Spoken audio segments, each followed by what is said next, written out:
Rampver Financials, a company that has been here for 27 years and hopefully will have many more years of serving Filipinos and people who would like to get into a firm pathway to financial security, prosperity, and abundance.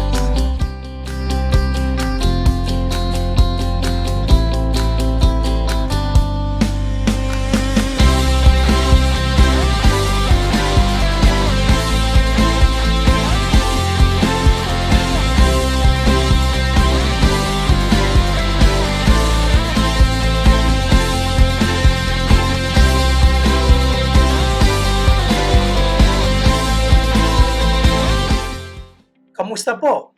This is Rex Mendoza from Rampver Financials. This indeed is a very special day.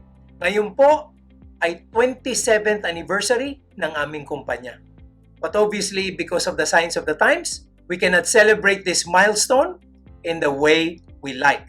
However, there is something that we want to continue pursuing, and that is make a difference in the lives of people we serve, like you, our friends, in your financial journey.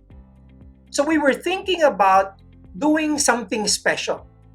But then again, I think what is special is doing something basic. We'd like to be able to present something which is an important roadmap on your track to financial stability, security, and prosperity. Ano po ito? Actually, this has been discussed in many areas. It has been presented in many slides, many infographics. Pero parang hindi po masyadong appreciated ng marami. Hindi po masyadong naiintindihan at the very grassroots level of our society. Kaya po kami, I think, it's incumbent upon us that we do this in a way that would be appreciated and understood by all. Ito po yung tinatawag nating levels of financial freedom. Indeed, there are levels of freedom from the very basic to the level where there is absolute abundance. Yes, there is a track. Unfortunately, we'll have to admit, over 50% of Filipinos don't even know about this, and for that reason, many of them don't know what to do. On top of that, many of them haven't even gotten to level 1. It's really very unfortunate. We're talking about 6 levels and more than half of our countrymen aren't even in level 1. Kaya po sa aming anibersaryo, gusto namin maging relevant uli kami just to make you appreciate that this track is very important. But on top of that, make sure that all the others understand it. Kasi po ito ang very reason why our company exists. We're supposed to handhold Filipinos on the path towards simple wealth creation. And as I said, if the dream is to have a prosperous nation, we will have to have prosperous individuals and families. Uumpisahan ko na po. Pero bago tayo magtungo doon sa first step, sasabihin ko sa inyo ang isang bagay na maaring ramdam natin na totoo sa maraming antas ng ating sosyedad dito sa ating bansa. Napakasimple pong sabihin, pero itong bagay na ito ay totoo. Walang sweldong nagkasya sa taong marunong gumasta. Wala pong kitang nagkasya sa taong marunong gumasta. So, ano po ibig sabihin? Alam niyo po, karamihan naman ng Pilipino talaga, baka pwedeng makasampa sa first level at even second and third. Unfortunately, talaga pong ang kultura natin nakatuon doon sa paggasta at kadalasan walang natitira. Again, I understand there might be places in our society where the poverty is there and the propensity to earn income is not available.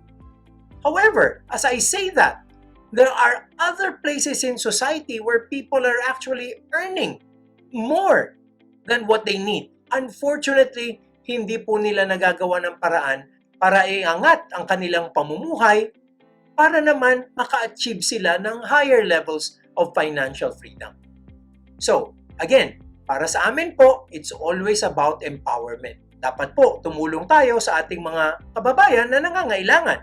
However, para po makatulong tayo, kailangan naman maintindihan din natin that we should have a certain level of abundance. Kasi kung tayo po medyo sobra, mas magandang tumulong, mas madaling tumulong. So, ang level 1 po na sinasabi ko is financial solvency. Financial solvency, ang katapat po niyan ay ang isang tao o pamilya kung saan yung living expenses at konting utang ay equivalent ng kinikita. So, ulitin ko, living expenses plus debt is equal to income. Alam niyo po yung meaning ng solvency in the regular corporate or financial terms is basically assets over liabilities. Ito po yung ating mga ari-arian compared sa ating mga utang. Ang ating naipundar versus ang ating mga pagkakautang. Ang solvent po na tao, lamang ang assets or ari-arian sa pagkakautang. Pero alam nyo, tinatranslate din itong solvency ito sa araw-araw na pamumuhay. Kung hindi kasya ang ating income, anong gagawin natin? Tayo'y mangungutang. So lumalabas po, karamihan ng Pinoy, kailangang umutang at ang utang lampas pa sa income. Alam niyo po, nangyayari ito as we build up our debt over time. Kasi hindi po natin maiaalis. Di ba? May pangyayari. Mag-e-enroll si junior, nagkasakit si nanay. Yung mga ganung bagay, dahil sagad na sagad po ang ating gastusin at ang ating kita, pag may nangyayaring emergency, ano po nangyayari? Uutang tayo. At hindi pa tayo tapos magbayad dun sa utang na yon, may mangyayari na naman. So, what happens to many of our fellow men? They become deeply indebted, palubog po ng palubog sa utang, hanggang dumarating ang panahon, yung income kulang na kulang pang pambayad. So, hindi pa sila solvent. Alam niyo po, ang solvent na tao o pamilya, kaya pong bayaran ang mga pagkakautang. Dahil kahit papano, kahit may utang, isama pa ang kanilang gastusin, equivalent pa rin po sa income. So, solvency is pati lang po ang tawag doon. Okay? So, it is sad to note, ulitin ko po, over 50% of Filipinos are not even into level 1 or financial solvency. The key to overcome this is actually to increase our level of income. Maghanap tayo dapat ng mga gawain kung saan pwede nating i-augment ang ating mga pinagkakakitaan. Ang usapan po dyan, di ba? Ang lagi pong biro na nga ng marami na lagi kong sinasabi, what do you do on your spare time? Okay? So anong ginagawa natin sa ating spare time? Baka naman pwedeng mag-sideline tayo, mag-side hustle. Baka naman pwedeng magnegosyo tayo. O kung wala tayong puhunan, baka naman pwedeng kumuha tayo ng ekstrang trabaho. Para ang ating income ay lumaki to be able to cover our living expenses and a certain amount of debt. Now, we go to level 2. Ano ba yung level 2? Ang level 2 is financial stability. Ano ang laman ng financial stability? Living expenses plus emergency fund is equal to income. So, nawala na po yung utang na kadalasan ginagamit para matustusan ang mga normal na living expenses. Ngayon po ang nangyari, hindi lang bayad yung mga utang na yon, nagkaroon pa ng tinatawag na emergency fund. So bakit po ang laking leap or ang laking talon ng level 2? Hindi lang po dahil nawala yung utang. Dahil nagkaroon ng emergency fund. Kasi alam nyo po, talagang may mga emergency nangyayari. At kung wala tayong excess or tinatawag na emergency fund, ano po ang mangyayari? Uutang tayo para sa mga ito.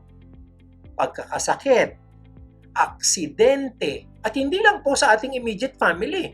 Minsan, ang hihingi ng tulong sa iyo, mga kapatid mo, mga magulang mo, at iba mo pang kamag-anak at kaibigan. At kung gusto nating tumulong, ano nangyayari? Tayo po ay mangungutang. Now, in financial stability, meron na pong nakatabi.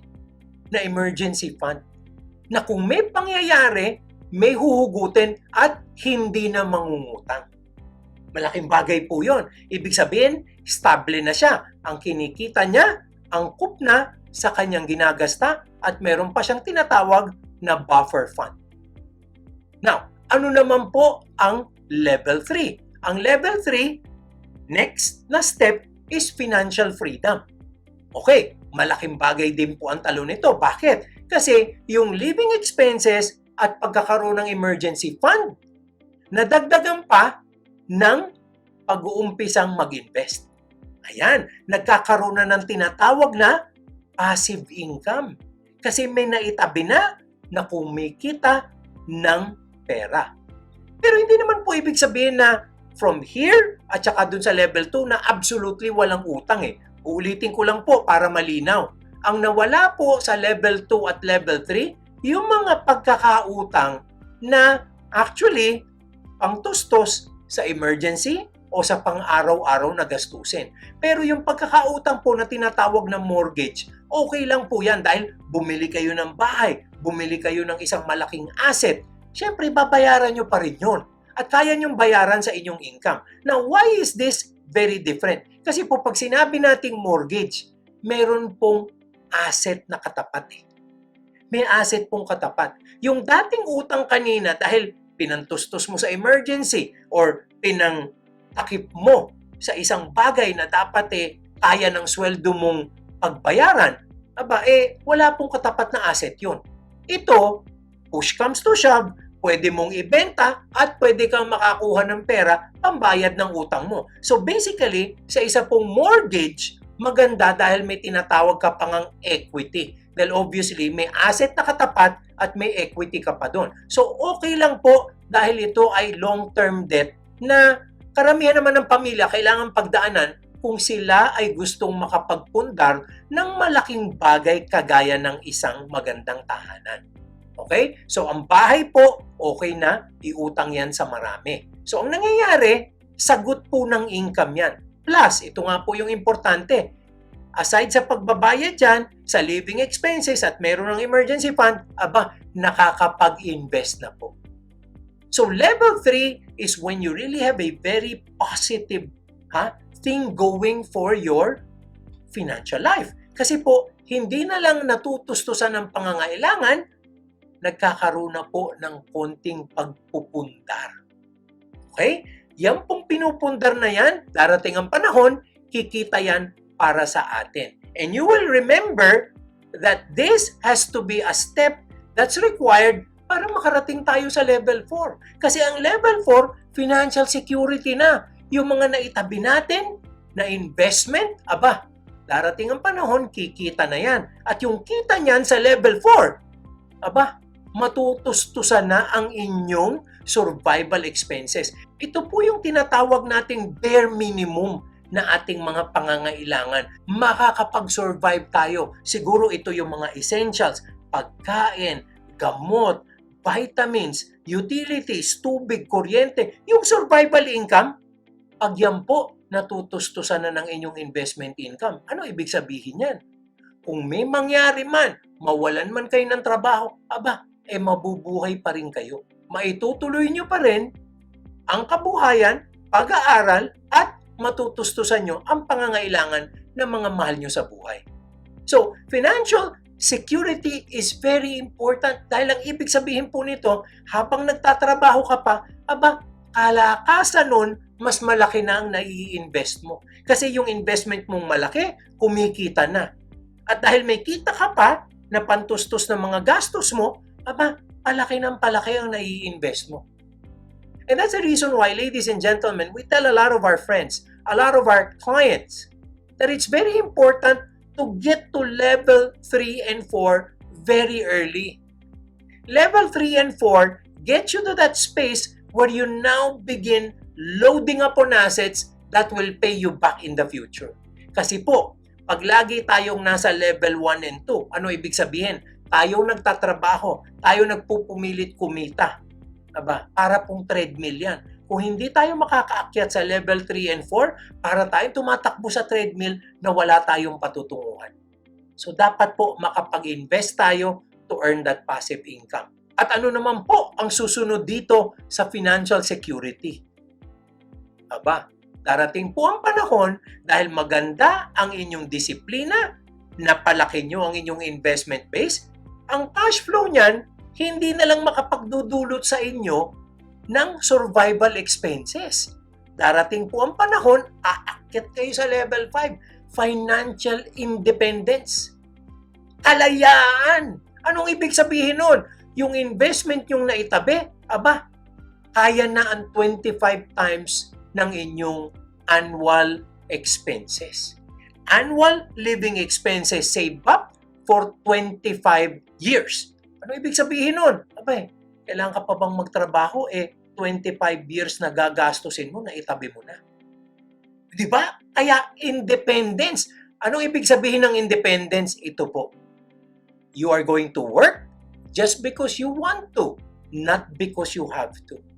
Ang mga nagtatrabaho po na financially independent, nagtatrabaho lang dahil gustong magtuloy ng serbisyo sa ibang tao, nagtatrabaho lang dahil enjoy sila sa kanilang ginagawa, pero hindi sila napipilitan dahil hindi na nila kailangan ng kita.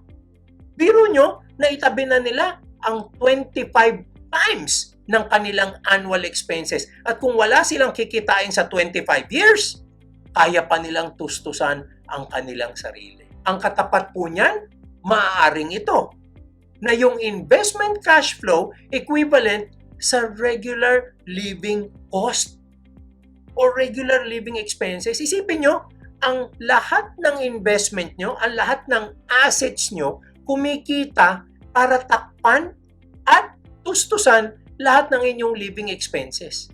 Abay, talagang pwede ka na magpahinga. Hindi ba? Yung isa, 25 years muna itabi. Dito naman sa isa, kung anong kinikita mo sa iyong assets and investments, kaya nang tustusan lahat ng gusto mong gastusin. So talagang pwede ka nang magpahinga. Talagang pwede ka nang hindi magtrabaho. Yan po, kaya tinawag na independence. Independent ka na. Lahat ng pangangailangan mo natutustusan na ng inyong investment. Ano po ang last level? Ano po ang last level ng tinatawag nating levels of financial freedom? Aba, ito po yung financial abundance. Absolute abundance. Ano po ibig sabihin yan? Yung investment cash flow or kinikita natin sa ating mga naipundar na investment, aba, lamang na po sa lahat ng gusto nating bilhin, sa lahat ng gusto nating pagkagastahan, sa lahat ng gusto nating makamtan sa ating buhay. Wow! Can you imagine that kind of abundance? Yung kahit anong isipin mo, pwede mong makamtan? Pwede mong mabili? Di ba po napakabigat nun? Kasi ang nangyari dito, hindi ka na lang nagtatrabaho dahil kumikita na ang iyong investments, pero yung kita na yun, abay lampas-lampas na kahit anong gusto mo. Alam niyo po, ang mga taong nandito sa level ng financial abundance, and I know some people, some of my friends are at this level, iba po ang problema ng mga yan. Ha? Sabi ko nga po dalawa lang ang problema ng pera, hindi ba? One, kulang. Ang dami mong gusto sa buhay, kulang ang pera mo. Aba, ang mga tao po na nandito sa level ng financial abundance, may problema din. Ibang problema ng mga yan. Buwan-buwan, araw-araw, may dumadating na pera. Anong problema? Paano ko kaya i-invest ito? Paano ko pa kaya maitatago or mapapalaki ang kita nito? Kasi hindi na nila kayang gastusin kung anong pumapasok eh. Di ba ho? Gusto nyo ba ng ganong klaseng problema? Yung klase ng problema na sobra. Yan po ang financial abundance. But even people who are in financial abundance already have different mindsets, different perspectives. Ang hinahanap na po ng mga yan, sino kaya ang pwede ko pang tulungan? At saan ko pa kaya kailangan ilagay itong excess na ito para lumaki pa rin, para makatulong pa ako? Or para naman makapag-iwan ako ng legacy sa aking mga mahal sa buhay. Ang dami pong pwedeng pag-isipan pag abundant ka na. Yan po ang 6 levels ng financial freedom. Isipin po natin, nasa na tayo? Anong antas na? Anong level na tayo? dun sa financial freedom natin. Ang atin pong dapat gawin ay isipin, kailan kaya ako aakyat dun sa susunod? At kailan kaya ako aakyat dun sa susunod pa? The only way to do this is to understand that we have responsibilities, that we have to have discipline. Tatandaan ko po, advice ito ng nanay ko when I was a lot younger. Alam niyo sabi niya, Rex, dalawang bagay lang yan. Enjoy now, sacrifice later. Or, sacrifice a bit now so that you can enjoy more later. Anong gusto? So kami po sa Rampver Financials, we'd like people to be very, very clear about these levels of financial freedom. And we'd like them to progress through our help and handholding through these 6 levels so that they can become the very best they can be. Because as I've said, it's not about what you can collect. It's not about what you can earn. It's not about the money and the material things. It's actually the person you will become. Yan po ang importante. With all the power of money, with all the power of investments, it's the person you will become. And this is something that's very important to push this particular discussion further. Alam niyo po, yung iba, ang sasabihin nila, okay na ako. Okay na. Narating ko na yung gusto kong marating. Ethics na lang ako. Tama ba ho yun? Hindi ba po parang selfish yun? You know, we have to optimize and maximize throughout all of those steps. I don't care if you're level 5 or level 6, you still have to maximize and optimize. Why? Because kami po sa Rampver, ang aming belief system ay ito. For the people who reach level 5 and 6, you are blessed. You are blessed by the Lord. And that's the reason why you have to be a blessing to others. Baka being selfish po, yung ethics na lang tayo dahil okay na tayo eh. Eh, ang daming taong hindi okay. So dahil kayo'y blessed, dahil talagang iba ang dating ng swerte, iba ang dating ng kita, iba ang dating ng tinatawag na flow. Abay, dapat po, itulak nyo yung flow na yan. By helping others, you are going to be making a faster flow. And believe me, trust me on this, the more you give to others, the more you will be blessed. Katotohanan po ito. Time-tested ito. So, I'm telling a lot of people, yes, it's okay to rest a bit, slow down a bit, pero wag naman sobrang petiks, wag naman kung todo pasarap na lang. Kasi alam nyo po, if you are blessed, you've been given 2 of the top 3 reasons why people succeed and why people are abundant financially. Talent, platform of opportunity, and effort. Talent is God-given. But talent is nothing if you are not in a place where that talent is going to be important or paid for. So yung 1 and 2 po, basically ang may kagagawan siya. Yung pangatlo, yun lang po ang inyo, effort. Effort sa'yo yun eh.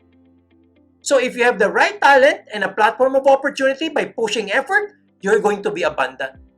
Pero pag naging abundant ba kayo, kailangan wag na tayo mag-effort? Hindi po eh. Kasi may mga tao, may mga iba tayong kababayan na hindi nabigyan ng 3 yun.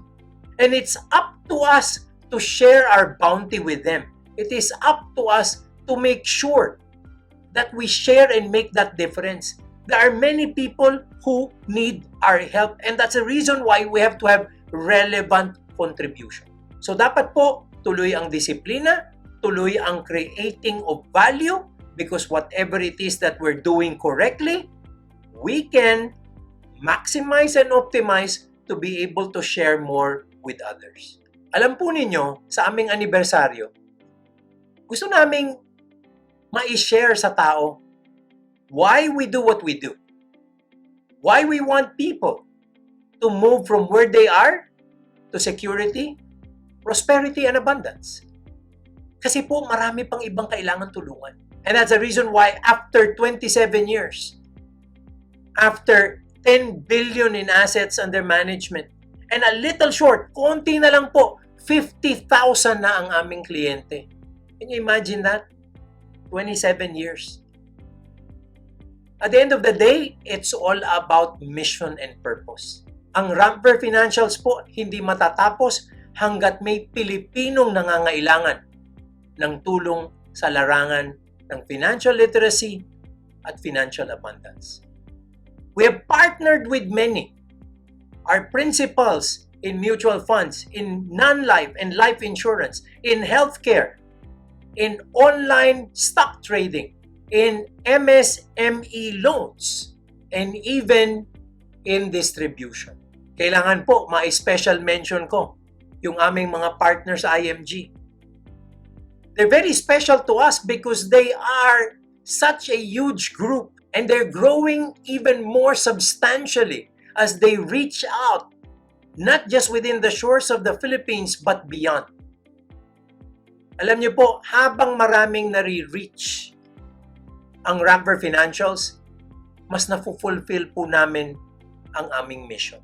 So from here on in, I hope you're going to be one with us in pursuing this pathway to make all our countrymen financially literate and, more importantly, contributing to making the lives of Filipinos much better.